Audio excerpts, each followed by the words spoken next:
Well, the legislature is in full force in Austin. A lot of activity going down there. A lot of people going back and forth. As I mentioned, I've been in there a couple of times, and it dawned on me. I have mentioned on a couple of occasions that this council all supports the Governor Abbott's 2.5% property tax cap initiative that he's put in place.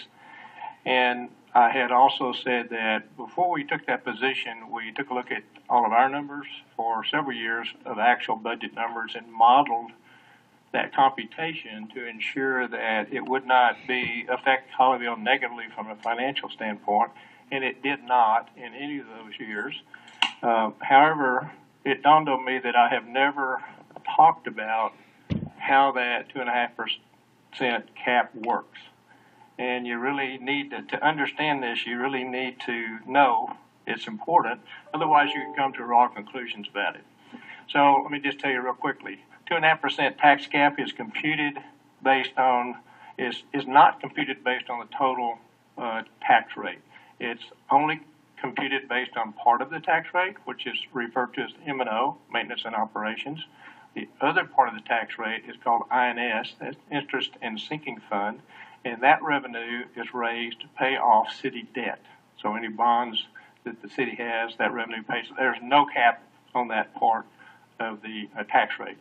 It also does not include tax revenue generated from any new growth. Those are important factors if you're thinking about the impact of this thing. The other thing that's very critical, and this is a little more subtle, when we do the budget process at the beginning of our fiscal year, which we're beginning to start right now, you do budget estimates, and based on those budget estimates, you compute a tax rate that gets you the revenue needed to pay for those expenses. So that's how it works. That's at the beginning of the year, and so tax rate is based on the predicted revenue needed, tax revenue needed. I say all that because when you compare, and if you want to look at the numbers, and last time I told you we approved the audit, and so I said, hey, we got all the financial information on the website, take a look at it, they're all there. But if you use those numbers to try to see the impact of the 2.5% tax cap on Colleyville, you have to exclude INS, you have to exclude new property, and you have to use the budgeted revenue.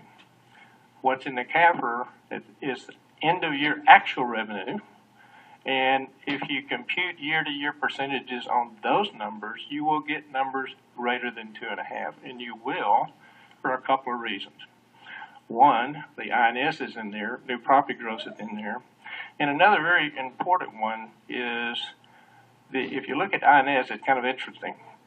The percentage increase of actual revenue at the end of the year for the INS part of the budget increases from 12 to 19% a year for the last 3 years. The reason for that is the state imposes conditions on how you compute the revenue at budget time, because you cannot use the capped it's over $65 and those things. So that's real revenue. So at the end of the year, you collect taxes on that. You just can't build it into your budget. And so actually it's a good thing. End of year actual total revenue is always greater, at least for the last 3 years anyway, always been greater than the budgeted revenue. It has no effect on the tax rate. That's already been computed at the beginning of the year. So it's a very positive thing. And why is that positive? Because that money, we've had a surplus every year. We've moved that money at the end of the year into our capital project fund. And in reality, that's part of the money that we're able to do all of our capital projects with cash. We haven't borrowed any money, don't anticipate borrowing money. So it's so the financial strategy that's being employed has worked out very well for the last 3 years, and it's very positive. And if you looked at other years where you just compare total revenue at the end of the year to budgeted revenue, I just said, hey, there's going to be a surplus every year for the last 3. That's not always been true. Sometimes there were deficits. So, but I always say Colleyville is very blessed. We're all very blessed to be here, and so the financials look fantastic.